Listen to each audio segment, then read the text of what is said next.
Since Hamas's atrocities in Israel, there has been a 1,350% increase in anti-Semitic attacks on British Jews. That's just here in the UK. Let me repeat that for you. That's 1,350% more, an increase. It's absolutely tragic. And the usual woke, trendy celebrities that jump on every cause are silent, of course, when it comes to Jews being attacked. Well, thankfully, some people do want to speak up against this rising tide of hate. And a group of public figures have signed the October Declaration in solidarity with British Jews, including Vanessa Feltz, including Julie Hartley-Brewer. And one of the organisers, of course, of the Declaration is friend of the show, Laura Dodsworth. She joins me now. Laura, very good morning to you. And first of all, I think thank you for what you've done here, because an awful lot of people have been watching with some alarm the way that the last couple of weekends have kind of played out, particularly here in London.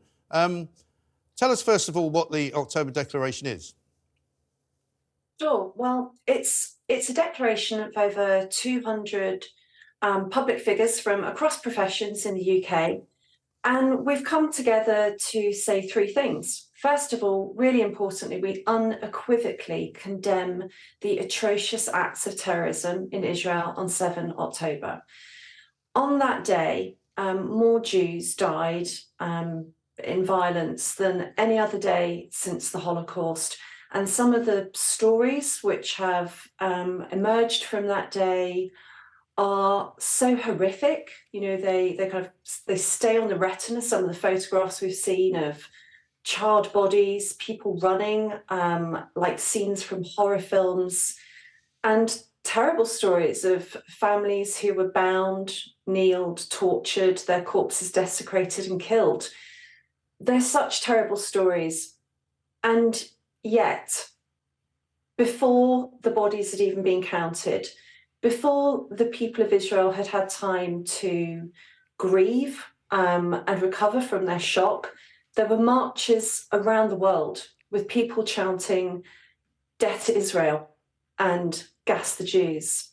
When I saw this, I felt sickened. I think, like so many people, that anti-Semitism it's not just something that we hear about. You know, it's real, it's really serious. And the fact that in this country, here in Britain, which should be a beacon of democracy, liberty, morality, humanity, and it's been a safe home for British Jews for hundreds of years, here in this country, anti-Semitism skyrocketed. So the second part of the declaration is to show British Jews that there are lots of us who stand in solidarity with you. We condemn the terrorism, but we also condemn anti-Semitism. No British Jews should be frightened in this country. No British children should be frightened to go to school. You know, 4 schools felt compelled to close. 1 school was vandalised. 1 school was sent a very disturbing message thanking Hamas and saying that the Jews would be punished. It's just so horrific to think that children at a school that receive hate messages like that. And the third part of the declaration, and this is really important, is that we are asking the media to call Hamas what it is in both law and fact, which is a terrorist organisation. Now, this has started happening, but it is terrible that the media were refusing to do it and have been dragged kicking and screaming into calling Hamas terrorists. The problem with not calling Hamas terrorists is it misleads the public.